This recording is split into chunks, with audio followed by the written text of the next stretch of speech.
World Cashew Convention. I'm Shruti from cashewinfo.com. With me, Ahmed bin Sulayem, Chairman DMCC. Welcome to World Cashew Convention. Great to be here. DMCC is the world's largest free zone for SMEs. And how has this milestone been achieved in such a short time? DMCC has won the award from the FDI as the best free zone for SMEs in the Middle East and North Africa region. It's also received that award for the UAE as well. We feel there is more to build on that, and we feel the future is on startups and SMEs. We've announced a few months ago, and AstroLabs Google has announced establishing a business in DMCC for startups, an incubator.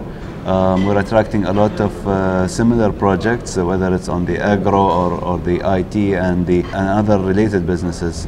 When we look at conventions like this, if you look at this example, it's the first inaugural one, and it's in Dubai. We take great pride in these opportunities. We know when we look back at what made DMCC a success, despite less infrastructure 12 years ago, a smaller airport 12 years ago, and now we have two mega airports, all at the time of planning was seen to be reaching out for matters that didn't make sense to a lot of people. But today, Dubai International Airport is full and overcrowded, some say, despite the expansion, and that's related to the cargo, to the passengers, and the rest of the facilities. The Dubai International Airport provides the same thing with the second airport, Al Maktoum Airport. DMCC has also taken that type of attitude of progressive mentality, and we do our best to leave nothing to chance. Believe it or not, when we were establishing DMCC, there was talks about focusing on the nuts, pistachio and cashew and all that. We felt let's cover gold and diamonds, and we'll get to that. And then we created the commodities section, which is one of my favorite personally, because I feel it's a necessity.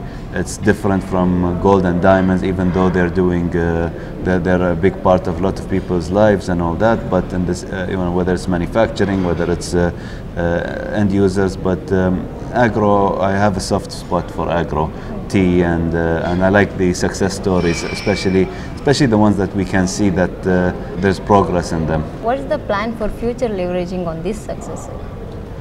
Don't be complacent. When we started, we would have loved to have 20% of this type of recognition and awareness. We didn't have that when we started. I believe that was due to the lack of awareness in the region, whether it's from the media, the community. What you see today is awareness amongst the traders about Dubai's facility, the region's facility, the areas where they can expand, but also as far as the public is concerned, whether they're consumers or investors. I think more awareness about the cashew and the agro industry will go a long way.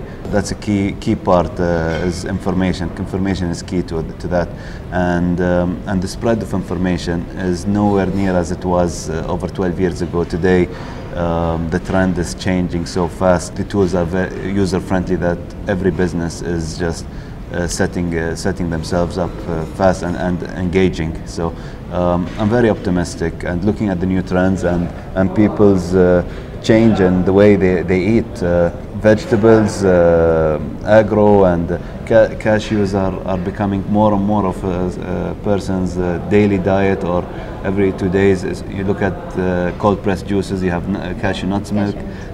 It's not just the side of a table with some, in case you want it, or the second nuts. Now actually people look at it as a replacement for other types of proteins and food, and they avoid the mishaps or the side effects of or intolerance they have. So there's a lot to do here. What are the key challenges you're facing, sir? It varies from time to time. I believe the worst challenge, I've had two that I feel that was challenging and scary moments, but the global recession is one, and the timing of it was a bit frustrating for me because we've just moved into DMCC. So I really wanted to see how this would function when we move to the base of what we've been communicating.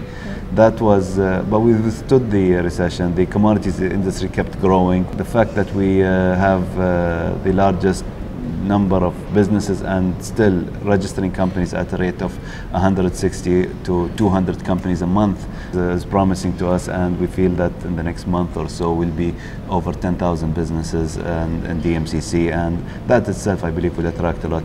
But I would say the biggest challenge was starting DMCC. We're establishing it, setting the decree in place, making sure the decree reflects what His Highness' vision is, and prioritizing where to focus: industrial, light industry, trading, which commodity, and finding the expertise and retaining them.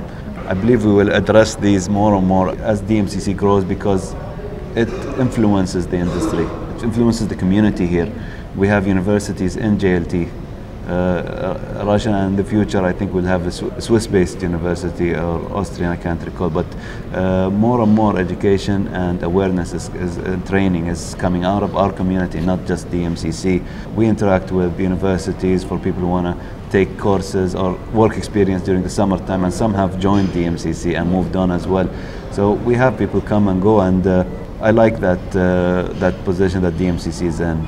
The challenge would be growing too big, I believe. We need to always look and prioritize and focus where the attention and opportunities are required, and at the same time it's not all about profit, P&L, but it's also about corporate responsibility. It's also about adding value to the industry, to the region, and I believe that all comes together in the end. Yes, sir. Like agriculture, commodities and food has been an important part of this journey. Do you see any specific opportunities in serving cashew sector? I wouldn't be here if I didn't. We've had great success with the tea industry, created the Dubai Tea Trading Center. I've mentioned the growth of it. We're currently still the largest re-exporter of tea in the world, and I believe with the efficiency of the civil aviation, the airports in the UAE, and Emirates Airlines connection to pretty much every continent in the world, and more airlines connecting with Dubai, the shipping industry is growing. So the tea is still going to grow, because we're still meeting and registering more and more businesses from different regions.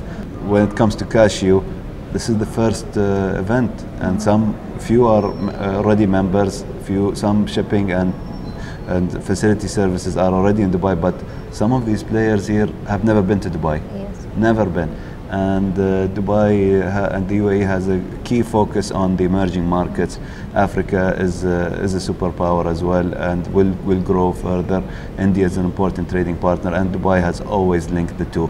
So when it comes to the African and the other region, and connecting it with the Far East, this is what Dubai is banking on, and we believe there's more to explore. It's not just the logistics. The ease of business here is unparalleled to anywhere else. And connecting, today I strongly believe opportunities will be made, ideas will come out of this convention, and I will be meeting a lot of the exhibitors and participants that are here already, not just the speech. What is your feedback on this World Cashew Convention, sir? How it has organized and what you're expecting in the next year? I can't predict what's going to happen next year, but I'm excited about the turnout, over 400 participants, Yeah. and this is only about cashew. Yeah. It's not commodities in general. I believe after this you'll see more and more participants who do not want to miss out on the networking opportunities. There's a difference between 10 years ago and today. We used to present what we plan to do, what we're focusing on doing. Today we invite them to the Almas Tower, the world's tallest diamond tower, tallest commercial tower in the Middle East. Current location, active members, active businesses, maybe more networking sessions, but at the same time there's something tangible, and it's different when you're talking about a product you already have, not a promise that's going to come in. Between that and also we'll probably present our expansion and future plans, which will come in due time as well. Thank you so much, sir, for your Most time. welcome. Sir. Thank you. So much. Thank you.